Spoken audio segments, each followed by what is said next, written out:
So interesting news today in that Zac Goldsmith has resigned. And interestingly enough, he has come out really very hard hitting, going out and hitting hard, accusing the Prime Minister of not caring about the environment. Now, most of you might go, well, Tories don't generally care about the environment anyway, so should this be any real news? But, but if you've been keeping an eye, especially on people's attitudes to the environment, it is becoming more and more important to voters. Even conservatives are recognizing that they have to have a stance on the environment. They can't just ignore it as they normally do. They actually have to have policy. And now, even conservative voters are expecting conservatives to do something positive for the environment here in the UK.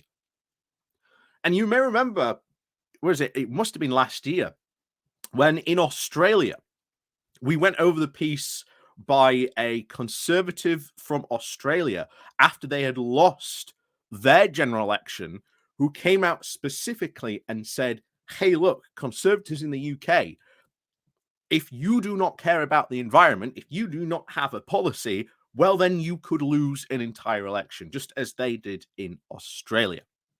So it is really interesting to see if this is going to have further repercussions down the line and what impact this might have in the future. So we're going to go over his full resignation letter in full, but this is just, I think, going to really leave a sting in Rishi Sunak. And it's once again adding again and again to more stuff.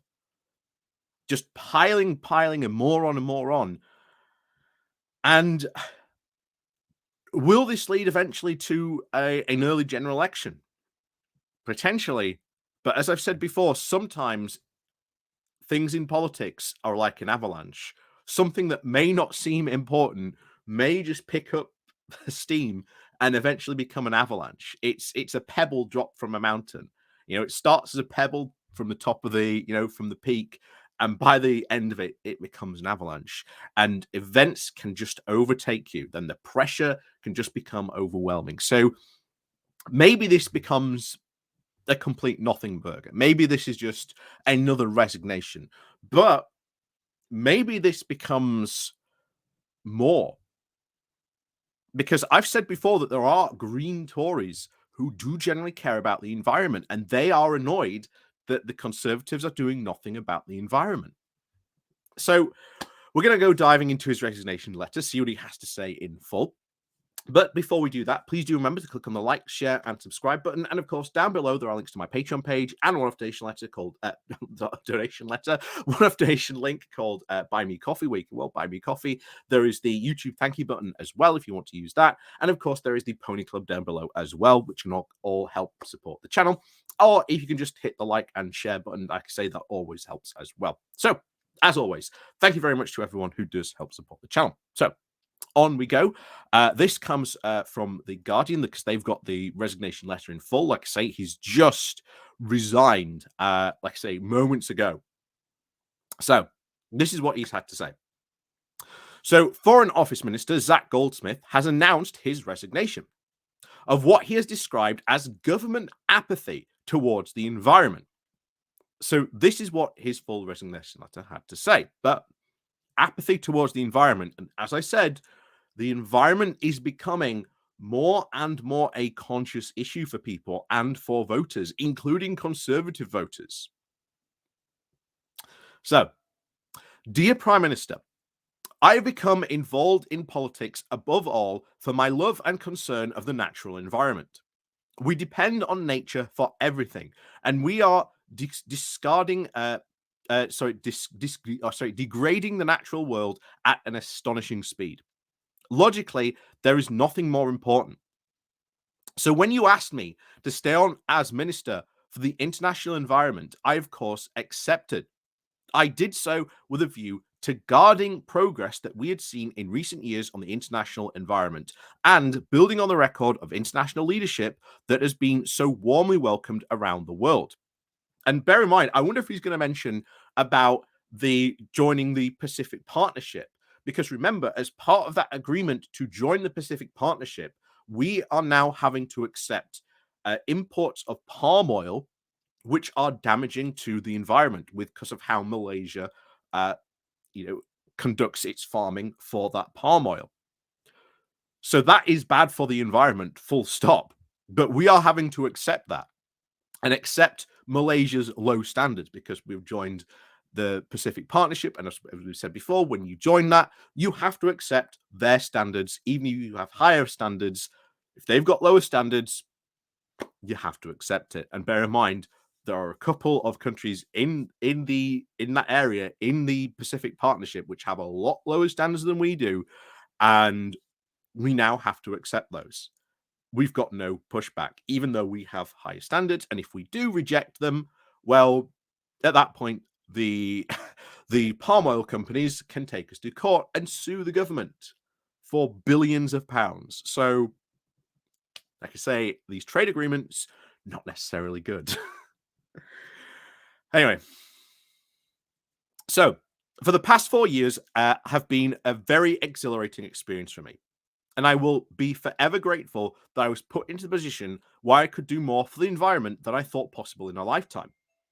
I feel so proud that in recent years that the UK has played a critical role, indeed defining role, in a leading powerful coalitions of ambition and securing world-changing commitments over a wide range of environmental issues.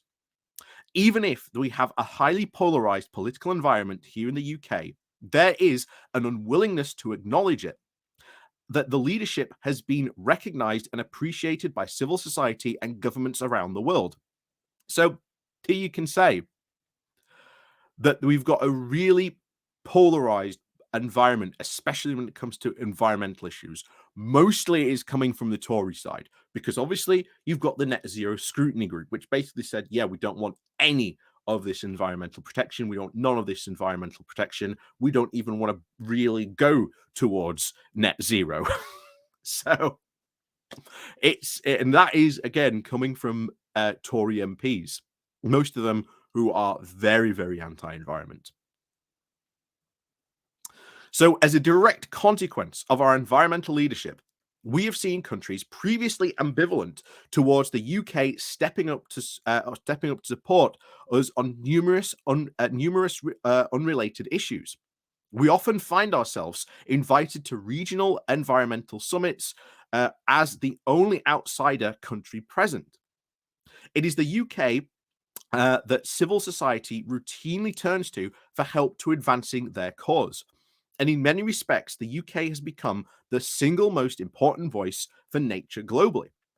I believe we can be proud of our record. And again, I maybe he's sort of embellishing himself. The UK has become, the most important voice for nature globally. But maybe we have. Like I say, it's not something I've really kept up on. And of course, now he's going to talk about the commitments we made at COP26. And, well, of course, Boris then proceeded not to. And, of course, the Net Zero Scrutiny Group came and said, well, we're not really interested in pursuing any of those. So we'll see what he has to say about this. So I believe we can be proud of our record. At COP26, we secured the unprecedented commitments from countries, philanthropists, and business that, if delivered, will put the natural world on a road to recovery. At a time, the WWF said that nature truly arrived at COP26. The Tropical Forest Alliance also said that we look back and realize that there was the day that we finally turned the tide on deforestation. Forbes called it a Paris moment for forests. In Glasgow, with strong support from the then Prime Minister, we were able to achieve far more than any of us ever thought possible. Since then, the UK has been a driving force behind the global success efforts, and we have led calls to try and protect 30% of the world's land and oceans by the end of the decade. The goal that was agreed at the Biodiversity COP in Montreal last year, where the UK did more than any other country to make it a historical success. And here's the thing. The trade agreement, the Pacific Partnership, the whole thing with Malaysia and accepting palm oil goes completely against everything what you've just said there. So I really do hope that he does talk about that. Separately, we have also helped to galvanize agreement for new global treaties on plastic pollution. And it was our team of negotiators who, more than any other, secured an agreement for the creation of new laws to protect the high seas. Our G7 negotiators, meanwhile, persuaded the minor donor countries to align their aid spending not only with the Paris goals, but with nature too. We've created a world-class funding programs like the new Biodiverse Landscape Fund, which create vast wildlife corridors between countries, providing safe passage for wildlife and jobs for people living in and around those corridors. Our new blueprint, our new Blue Planet Fund, which is supporting marine protection, coral and mangrove restoration, efforts to support and stop plastic pollution and illegal fishing. And these are other funds that are world class and have now leveraged a wave of financial support from other countries and philanthropists. It has been my privilege to grow this wonderful Blue Belt program so that today it can fully protect areas of ocean significantly larger than India and our overseas territories.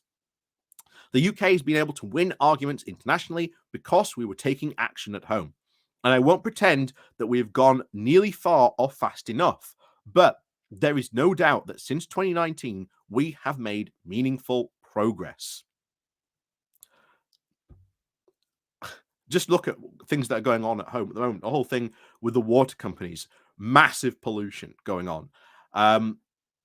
You've got the whole environmental land management scheme, which farmers have said doesn't really help them be farmers, but also doesn't go far enough to also help protect the environment.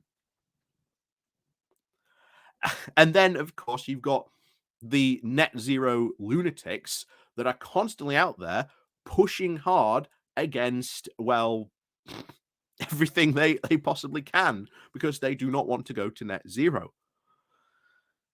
But we'll see if again, I am really interested to see if he will really talk that up. So we have strengthened our environmental laws, debatable. We have provided more funding for nature, committed to more protected areas, and have more action on plastic pollution. And the UK is one of the only few countries with legal targets to revise biodiversity loss. Bear in mind, there was the plan to expand freeport zones, and these expanded freeport zones would include areas of national parks. And again, protecting the environment. Look what's happened to the Freeport area up in, up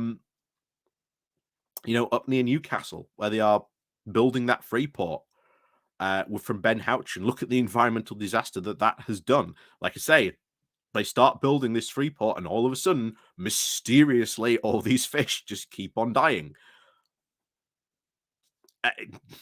It's not a coincidence. And they have resisted, especially Ben Houchen and the government have resisted calls to really look into what's going on there.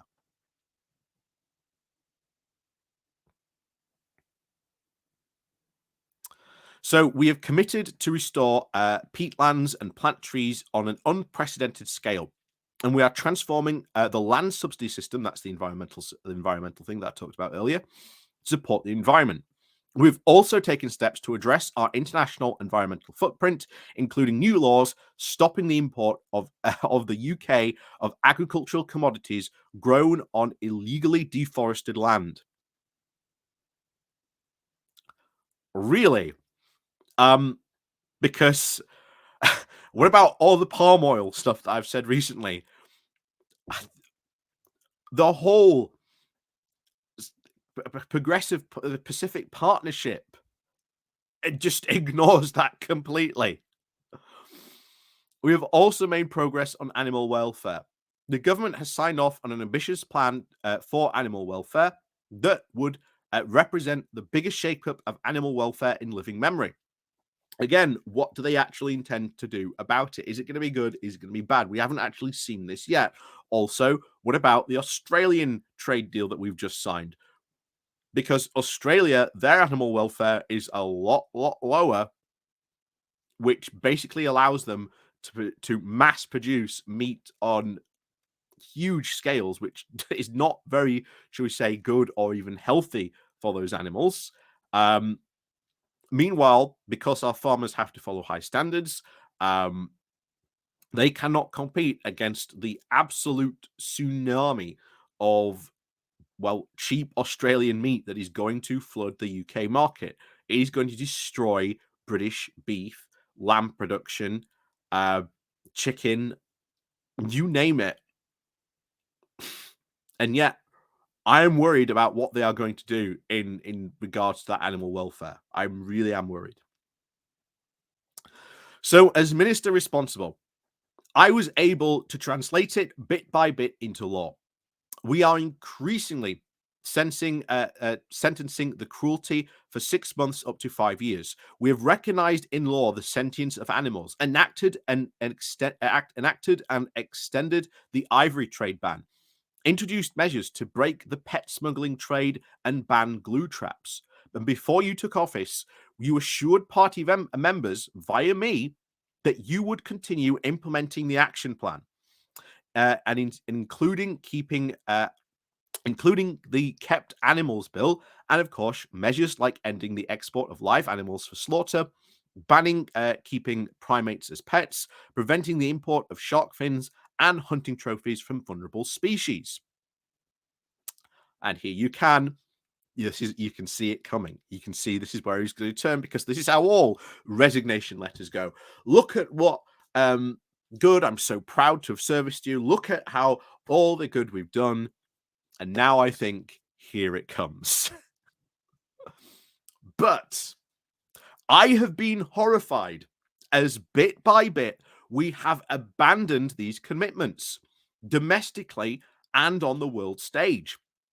The Kept Animals Bill has been ditched despite your promises, and our efforts on a wide range of domestic environmental issues have simply ground to a standstill. More worryingly, the UK has visibly stepped off the world stage and withdrawn our leadership on climate and nature too. Too often, we are simply absent from key international fora. Only last week, you seemingly chose to attend the party of a media baron, then attend a critically important environmental summit in Paris that ordinarily the UK would have co-led. So that tells you everything about Rishi Sunak's priorities. Worse still, we have effectively abandoned one of the most widely reported and solemn promises we have made on this issue: our pledge to spend 11.6 billion of our aid on climate and the environment. Indeed, the only reason the government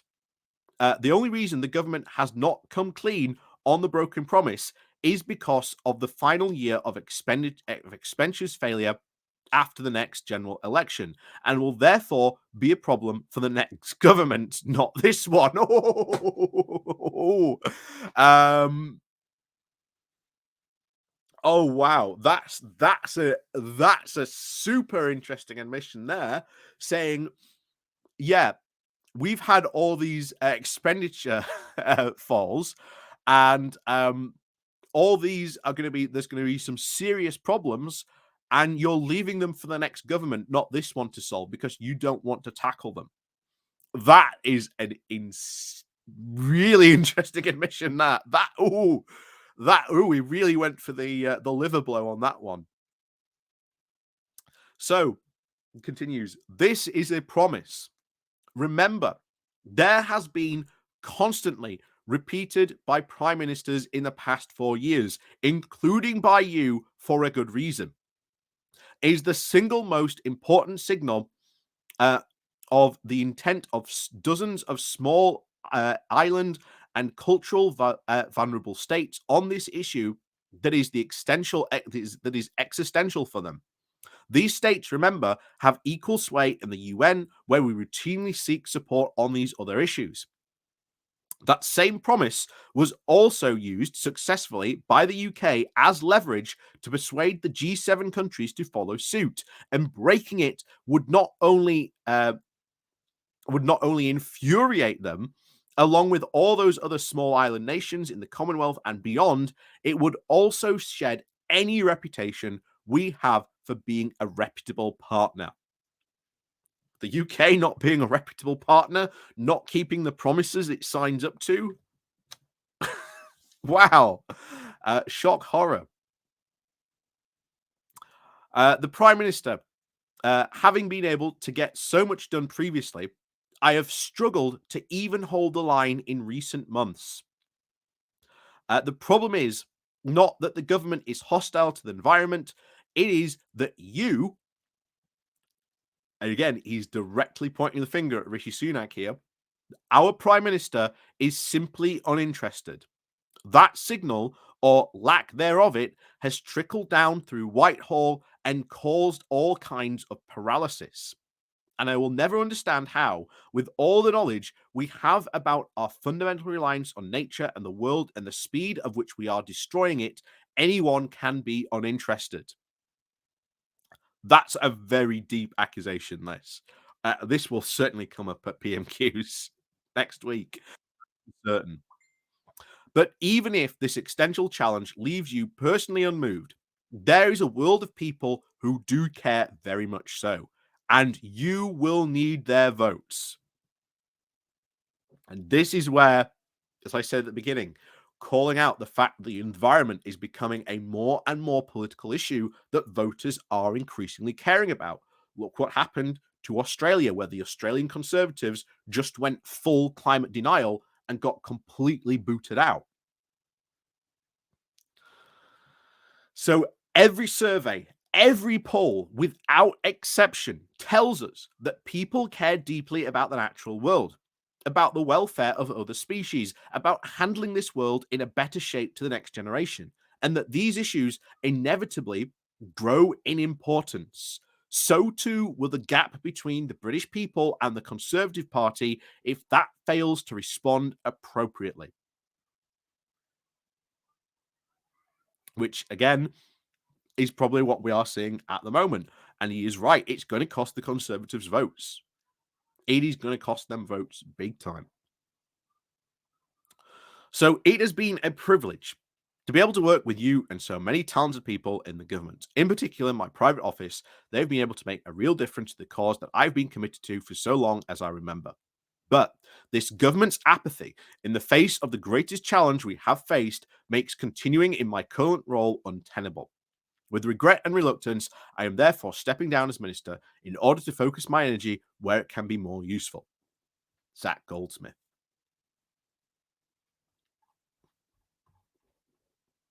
So there you have it. That is Zac Goldsmith's resignation letter.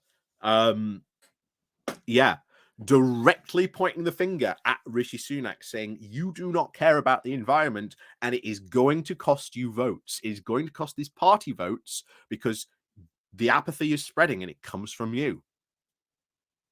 And more interestingly, of course, saying you did not go and attend this really important climate summit. Instead, you went to a media baron's party instead because you deemed that more important. And I'll tell you now, that is going to, I think, certainly affect a lot of people's votes about Rishi Sunak, especially when it comes to the environment. Because all you have to do now is, oh, yeah, the Conservatives don't care about the environment. Just look at Rishi Sunak. Rather than go to a really important climate summit, which we normally co-chair, instead, Rishi Sunak went to party up with a media baron. That's not going to go well. And remember, Labour are on course with their whole new green infrastructure, this whole new green economy plan that they've got going to really deliver a lot of very good environmental stuff, as well as bring jobs and a whole range of different issues that we've talked about, from decarbonizing the steel industry to building more energy production for solar and wind, potentially even geothermal is in there, of course, for coastal areas. That could be very big for bringing jobs to coastal areas. there's just so much in there that the Conservatives could be doing, but they're just choosing not to. So, as always, thank you very much for watching. And I've said just before we finish, I have to think: will this how much repercussions will this have? Maybe this will just be a fly in the ointment.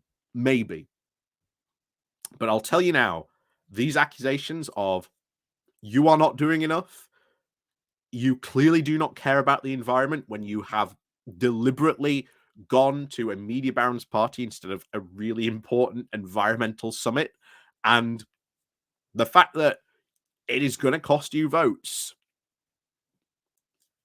Those just three things in this letter alone, really, really important. And yes, technically he did mention about that, but he should have talked about the environmental impacts of those trade deals.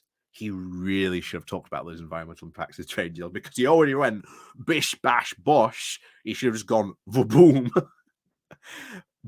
finish it for the uppercut and talk about, yeah, you've signed these trade deals and these are not environmentally good. So, okay, he did really good, and I think that certainly scored a lot of blows against Rishi Sunak, but he didn't go, I think, for those trade deals, and I wish he should have, because I've said before, these trade deals, they're going to become big politics, because eventually they will, because it's the same everywhere else around the world. But anyway, as always, thank you very much for watching, and of course, as always, please remember to click on the like, share, and subscribe button, and of course, as always, thank you very much for watching, and of course, we'll see you all next time.